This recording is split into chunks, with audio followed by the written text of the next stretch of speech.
Estamos antes pelo contrário, hoje com o Daniel Oliveira e com o Francisco Mendes da Silva. Boa noite aos dois. Olá. Obrigada por estarem connosco. Começo por ti, Francisco, e também pela questão da renúncia do advogado de Sócrates. Achas que é uma manobra de defesa? Acho estranho, em primeiro lugar, duas coisas: a renúncia e o comportamento a seguir à renúncia. A renúncia ao mandato. Eu admito que o advogado de José Sócrates se sinta ofendido e maltratado. Eu acho que este tribunal precisa ter muito sangue frio, admito que nem sempre consiga, mas eu confesso que nunca vi um advogado achar que é tratado de forma injusta por uma juíza, ou por um juiz, ou por um coletivo de juízes, e abandonar a defesa do seu cliente, deixando-o ali ao Deus dará. Sinceramente, acho isso muito, muito estranho, porque ainda por cima é um cliente num processo importantíssimo, o seu cliente mais importante, uma pessoa que ele diz está a ser profundamente injustiçado pela justiça, e abandona a sua defesa. Quanto muito pode fazer queixa ao Conselho Superior da Magistratura, quem quer que seja, abandonar o cliente acho-me difícil. Até porque... Achas que foi consertado? Até porque qual é que é o comportamento que é exigido pela lei aos advogados que renunciam ao mandato? A renúncia ao mandato só produz efeitos 20 dias depois de ter sido, do requerimento ter sido feito. E porquê? Porque... Para não acontecer isto, não é? Para não acontecer isto. Porque, ou seja, só produz 20... Para que o cliente, ou o arguido, ou enfim, a pessoa que passou a procuração, ou o advogado, poder ter tempo para escolher e nomear um outro advogado.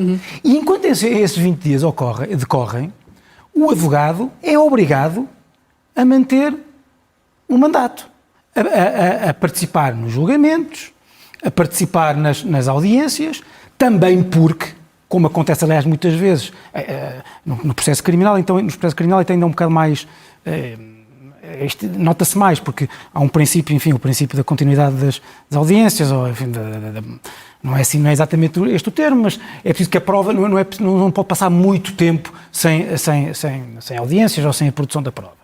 E, portanto, é preciso assegurar que as diligências continuem. E é por isso que eu acho que a juíza disse, bem, o tribunal agora não pode parar. Porque imaginem que se cada vez que um advogado renunciasse ao mandato, tinha que parar o julgamento. Era a melhor manobra dilatória possível. Havia aí uma espécie de rodízio de advogados disponíveis para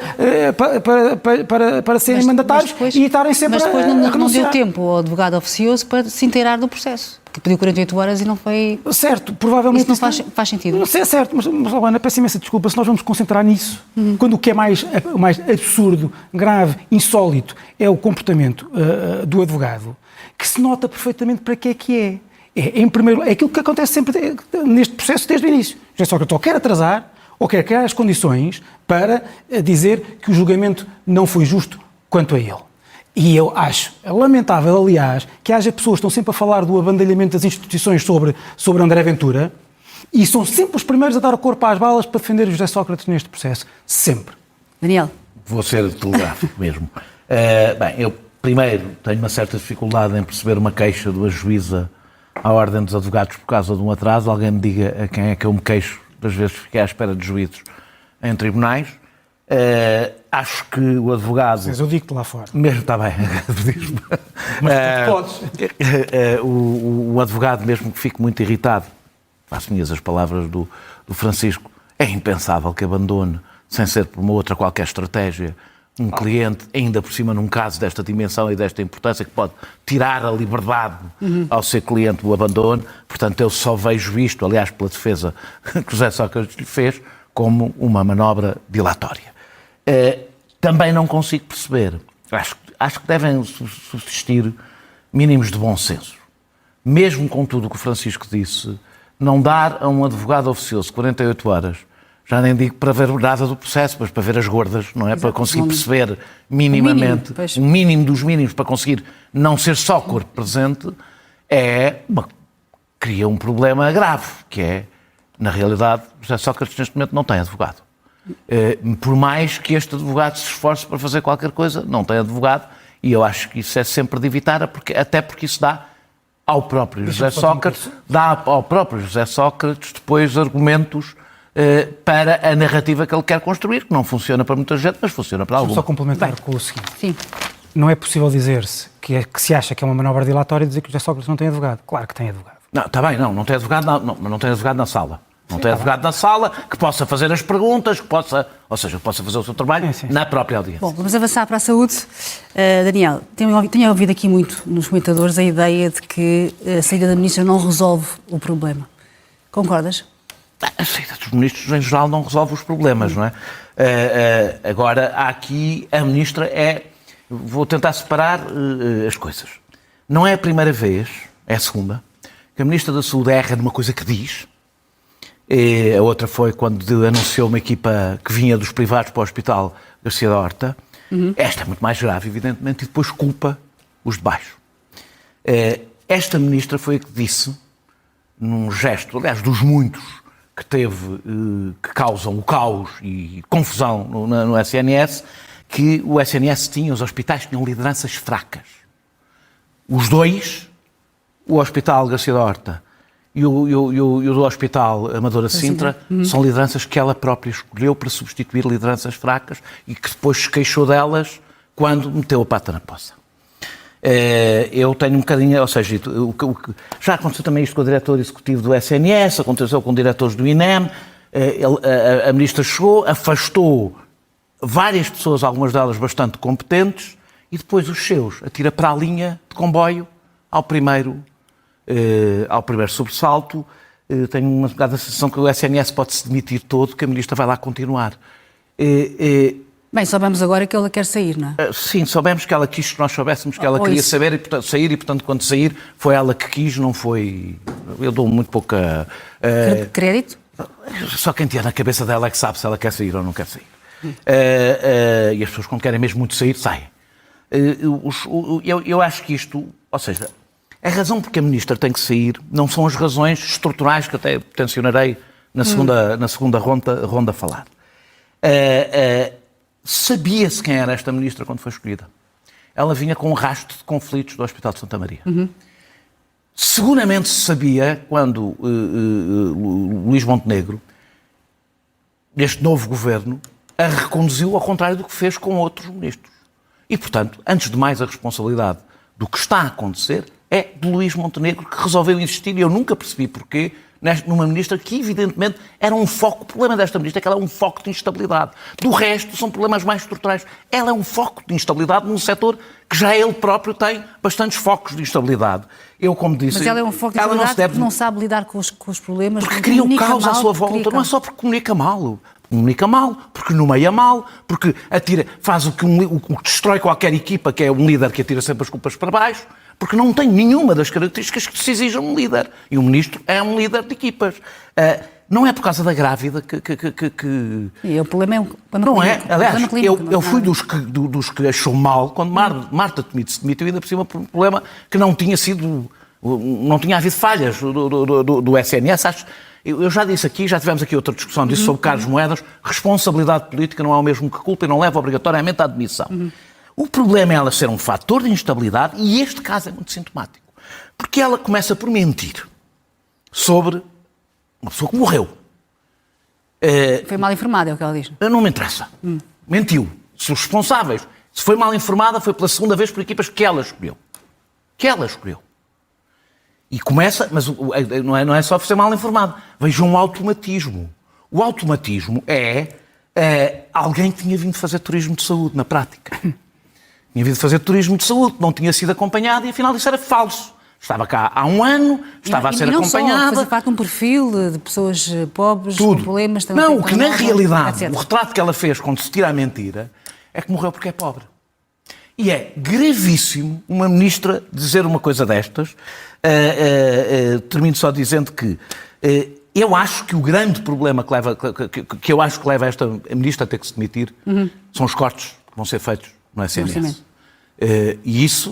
Mas é uma responsabilidade do Primeiro-Ministro. Leva a ministra a demitir-se e o Primeiro-Ministro a dar explicações, mas isso deixa para a segunda parte. Francisco, esta ministra é um foco de instabilidade, como diz Daniel? O caso em concreto não fragiliza a ministra. A reação da ministra ao caso concreto fragiliza, a meu ver, porque há aqui dois padrões. Há o padrão Marta Temido E eu concordo com o Daniel, eu não defendi a demissão dela, o caso era bastante Eu até diferente. critiquei por se ter demitido por aquela razão.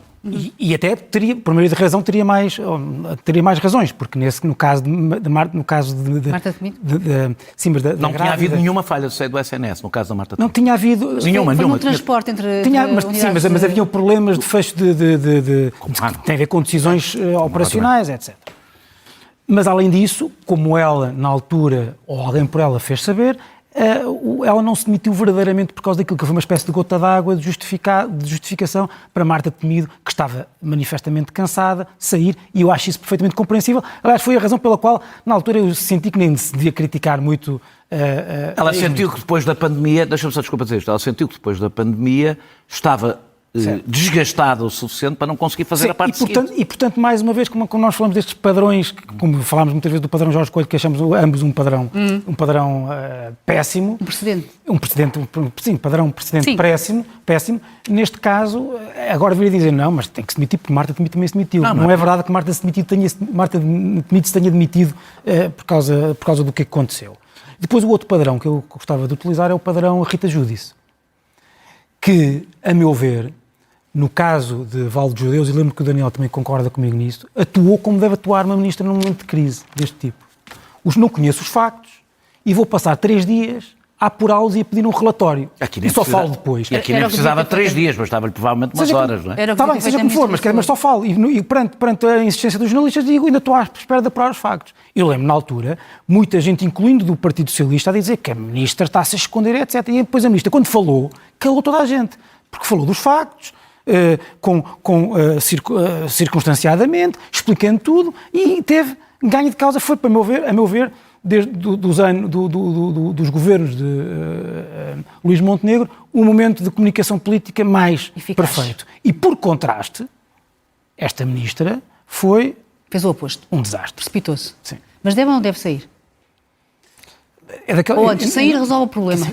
Eu não acho que ela tenha que se demitir no sentido, ou seja, não houve aqui um caso que deva levar à admissão de responsabilidade política. Mas é ou não um foco de instabilidade? E cria uma percepção de insegurança sobre o SNS. Se o Primeiro-Ministro achar que ela deve sair, eu não achava absurdo. Não achavas mal? Não achava absurdo. Quer dizer, não achava absurdo, porque de facto não mostra as qualidades políticas necessárias. Nunca mal assim, mas nunca mal correu para coisa assim. Não é isso, Daniel, porque não é um caso. Começámos a falar de um caso, em que houve um problema. Aconteceu uma coisa. A tua forma, a forma que encontraste. Politicamente correta. O English understatement. Exatamente. Ou dupla negativa, utilizo muito assim.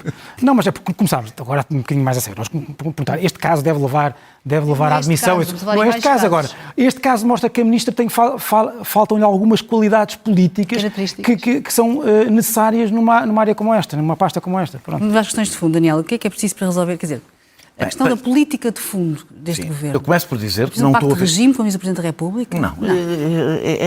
Eu acho que se diz sempre pacto de regime quando não sabe o que é que se quer. Não é? Era bom que houvesse... Era bonito se houvesse um consenso em relação à saúde. Se houver, há. Se não houver, não há. Quer dizer, também não se forçam se isso não for possível. É preciso dizer que o Luís Montenegro quer que seja esta ministra a fazer uma novíssima, porque a atual é bastante recente, lei de bases de saúde. Que força é que esta ministra tem para fazer qualquer lei de bases de saúde neste momento? É por isso, eu acho que é uma das razões porque esta ministra não pode ficar. E é por isso que ele quer que fique lá até o final do ano. Sim, é por isso que quer que fique. Eu vi o Paulo Rangel dizer que está a ser muito atacada é porque está a fazer grandes reformas. Fiquei a saber que o Eduardo Cabrita estava a fazer grandes reformas, por isso é que foi tão atacado. Quer dizer, é um raio de um raciocínio que não cabe na cabeça de ninguém. Eu acho que aquilo que é estrutural, a ministra não é responsabilidade direta da ministra, mas ela está no foco, porque ela é que tem a responsabilidade política de se bater por coisas diferentes. Estou a falar dos cortes que foram anunciados. Este orçamento de Estado é uma ficção. É uma ficção. E como é uma ficção, o SNS, que tem um peso na despesa, está suborçamentado. Os cortes nos serviços, os cortes anunciados em serviços que já estão em ruptura, é evidente que terão consequências. Não há como não terem consequências. Mas não são cortes, que são ganhos de eficiência. Mas onde é que eles estão?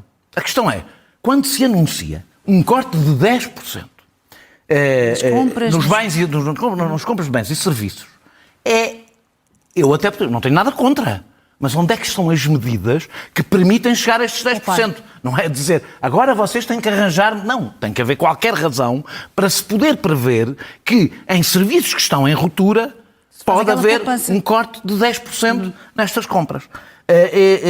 Eu tenho ouvido falar muito dos tarefeiros, que são um elemento central neste momento. Hoje, alguém que esteja no SNS, eu conheço vários casos, pessoas que saíram, médicos que saíram do SNS, passaram a tarefeiros porque ganham mais e trabalham menos. E até têm algumas vantagens fiscais. Isto inviabiliza uma gestão coerente e consolidação de equipas. Isto dá cabo do SNS, além de dar cabo de quem fica, dos médicos que ficam no SNS e estão a trabalhar, ao lado de pessoas que ganham mais do que elas, a fazer menos. Isto destrói qualquer tentativa de que o SNS funcione bem. Porquê é que isto acontece? Não é por ser mais barato, é mais caro. Isto acontece porque nós temos uma política, não é só na saúde, de substituição de despesa permanente por contratação externa, por razões que eu agora não vou aqui aprofundar, Sim, e que até são bastante incentivadas pela União Europeia. O que está a acontecer é que o SNS está a expulsar médicos, que ainda por cima, como contrata também aos hospitais privados, está a dar músculo aos privados para o ir buscar. Os privados e os públicos são concorrentes, pelo menos na contratação de médicos, são concorrentes uns com os outros. E termino dizendo isto. Nós vamos ser mais velhos, viver mais tempo e ter acesso à medicina mais desenvolvida. A não ser que a gente decida que isto fica só para os ricos, vai ser mais caro. Não vai ser mais barato. E nós vivemos dois tipos de populismo, que é o populismo fiscal, que basicamente isenta as pessoas que mais têm, e não são as pessoas, as empresas, etc., vai isentando, é representado pela IEL, que é, nós podemos viver, o Estado pode viver com muito menos dinheiro. E populismo xenófobo, que diz nós podemos chegar a 2100 com 6 milhões de velhos. E estes dois populismos juntos não permitem nem um serviço, nem um Estado Social, destruirão o Estado Social, como destruirão um serviço universal de saúde, recorra ao público ou recorra ao privado. Porque nós não podemos, com estas condições, dizer que o SNS, claro, pode haver, com a inteligência artificial, essas coisas, vai-se poupar em algumas coisas. Mas, em geral, o Serviço Nacional de Saúde tenderá a ser mais caro, o que significa que, para termos um pacto de regime, o pacto de regime é para lá do SNS. É se nós achamos que a corrida para o fundo do ponto de vista fiscal e o populismo xenófobo em relação à imigração nos permite ter a vida que Deixa-me ver, Francisco, já temos só 2 minutos, Francisco. Desculpa.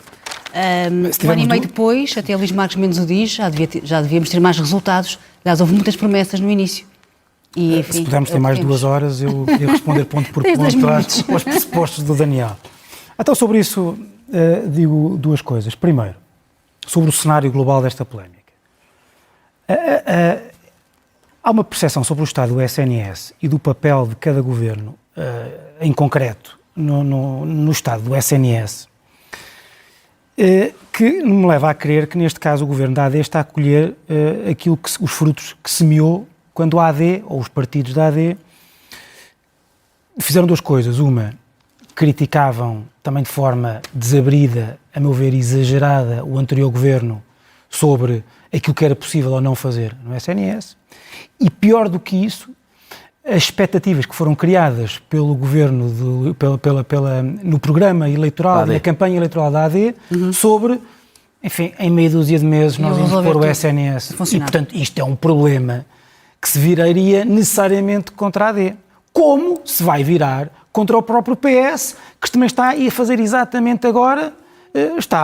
faz coisas absolutamente extraordinárias, que é deixa passar o orçamento. Sim. E depois diz que o orçamento, quer dizer, vai levar o SNS ao... O que é que tu queres? Claro. O que é que tu queres? A partir do momento que é a vantagem do orçamento... É uma coerência. Deixa-me só 30 segundos fazer uma coisa mais importante para uma vez do que isto. Nós aqui há uns anos estávamos a discutir esta coisa da Comissão Executiva do SNS. E eu sempre achei que era uma ideia ótima, talvez a melhor ideia que os governos de Costa tiveram, seguramente nesta área, que era... É preciso uma gestão profissionalizada e uma gestão que se responsabilize.